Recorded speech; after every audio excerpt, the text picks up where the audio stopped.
नमस्कार। मैं हूं आपका दोस्त विजय विद्रोही। आप मुझसे जुड़ चुके हैं, इसके लिए आप सबका तहे दिल से शुक्रिया। और अगले 7-8 मिनट तक मैं आपसे जुड़े रहने की कोशिश करूंगा। आज बात करते हैं साल 2023 की। देखिए पाते हैं कुशाक बुतों से क्या फैज, एक ब्राह्मण ने कहा है ये साल अच्छा है। तो ब्राह्मण के मुंह में घी शक्कर, साल अच्छा बीते आप सबका। लेकिन आज हम ब्राह्मण के एंगल से नहीं, पॉलिटिकल पंडितों के हिसाब से 2023 साल का आकलन करेंगे, अर्थशास्त्रियों के हिसाब से 2023 का आकलन करेंगे। कुल मिलाकर मोटे तौर पर दो तीन चीजें उभर कर सामने आती हैं। इसका विस्तार में मैं जिक्र करूंगा, लेकिन पहले पॉइंटर्स।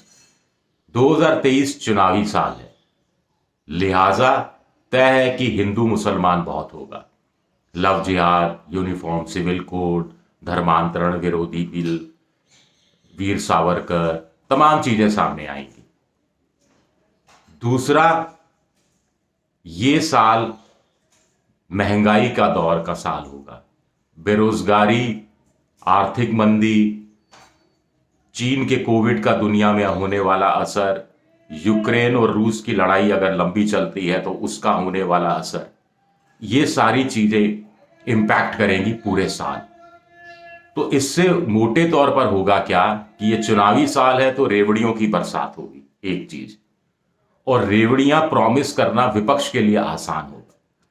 यानी जो जो सत्तारूढ़ सरकारें हैं राज्य के अंदर, उनको अपनी सरकार बचाने में अच्छी खासी दिक्कतें आ सकती हैं। मोटे तौर पर मेरा यह आंकलन है। अब 2023 की शुरुआत कैसे होगी? बजट के साथ होगी। 1 फरवरी को बजट पेश करते हैं। इसमें क्या उम्मीद की जा सकती है? इसमें रेवड़ियां ही रेवड़ियां बटेंगी, भले ही प्रधानमंत्री रेवड़ियों की आलोचना करते रहें।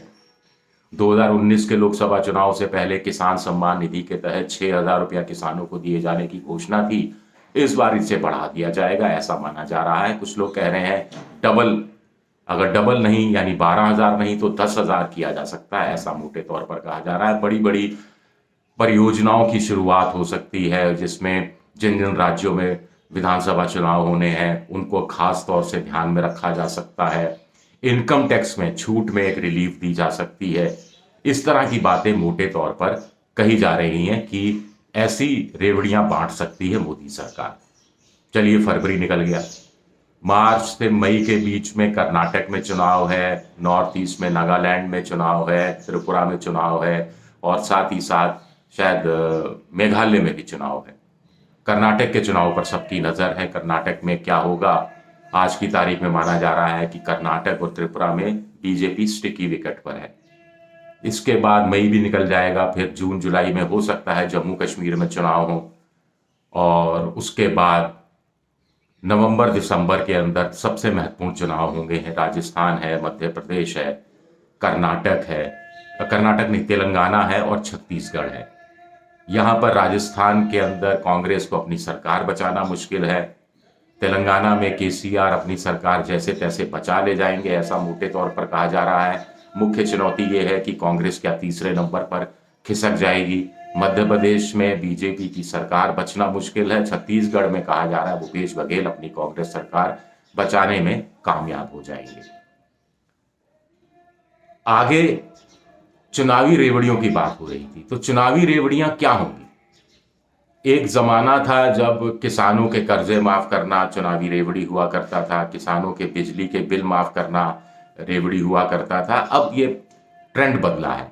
अब नई चुनावी रेवड़ी ओपीएस है, ओल्ड पेंशन स्कीम। हिमाचल में कांग्रेस ने चुनाव इसी आधार पर जीता। मध्य प्रदेश में वो वादा कर ही रही है, राजस्थान और छत्तीसगढ़ में वो लागू कर चुकी है। तो ओल्ड पेंशन स्कीम एक नई चुनावी रेवड़ी है। इसके साथ साथ मुफ्त बिजली एक चुनावी रेवड़ी है।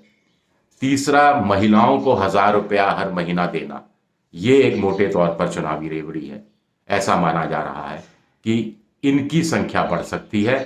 और सबसे बड़ी बात है कि अब सरकारों की मजबूरी है, क्योंकि महंगाई का दौर है। 2023 में महंगाई कम नहीं होने वाली, बेरोजगारी कम नहीं होने वाली, और भारत का एक्सपोर्ट भी प्रभावित हो सकता है अगर यूरोप के अंदर और अमेरिका में आर्थिक मंदी इसी रूप में रही, या चीन में कोविड ने भयावह असर दिखाया और कुछ और देशों में भी दिखाया, तो उससे भारत का एक्सपोर्ट भी प्रभावित होगा।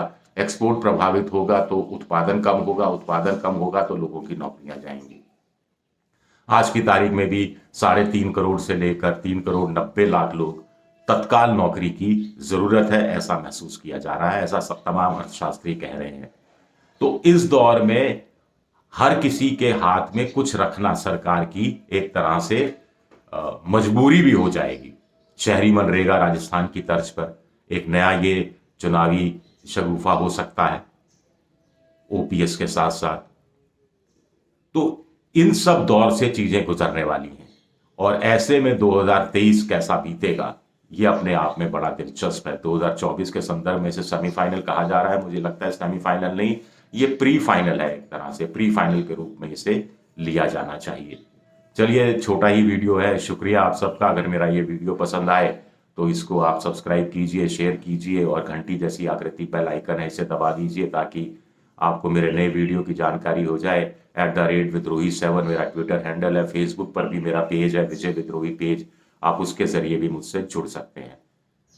आने वाले दिनों में बात करेंगे कि राहुल गांधी के लिए यह साल कैसा रहेगा। क्या राहुल गांधी की इस साल शादी हो जाएगी? क्या ऐसी बहू मिल जाएगी जिसमें दादी इंदिरा गांधी और मां सोनिया गांधी दोनों के गुण हो, जैसा कि उन्होंने कहा है? शुक्रिया आप सबका, बहुत बहुत शुक्रिया।